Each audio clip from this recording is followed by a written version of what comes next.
প্রশাসন চাপ দিয়ে তাকে একদম একদম শেষ করে দিল। সে সুইসাইড করার মতন একটা এত বড় একটা সিদ্ধান্ত নিল। তার মেয়ের কিছুদিন আগে বিয়ে হয়েছে, তার এখনো কত কাজ আছে। তার ছেলে সে সুগার পেশেন্ট, সামান্য এইটুকু একটা চাকরি করে, তার জন্য এত বড় একটা চাপ, এত বড় চাপ দিয়ে প্রশাসন একদম তাকে এইভাবে শেষ করে দিল। এটা প্রশাসনের চাপে উনি আজকে এই জায়গায়, উনি যদি ওনাকে যদি এই চাপটা না দেওয়া হতো আজকে হয়তো উনি এই জায়গায় যেতেন না। এই বয়সে প্রশাসনকে সত্যি মানে ওনাদের মাথায় এক এক সময় এক একটা আসে, তার জন্য সাধারণ মানুষ ফেস করে।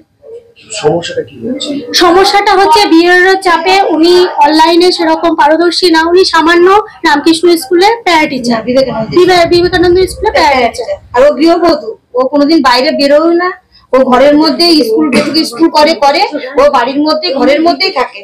আমি নিতে পারলাম না, এরপরে হয়তো বিয়ের আমি কাজ না কাটাতে পারলে আমাকে প্রশাসন আমাকে জেল খাটাবে। আমি এই বয়সে আমি জেল খাটতে চাই না।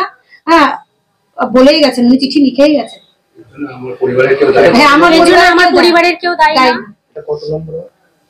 এটা কত নম্বর ওয়ার্ডে? 21 নম্বর ওয়ার্ড।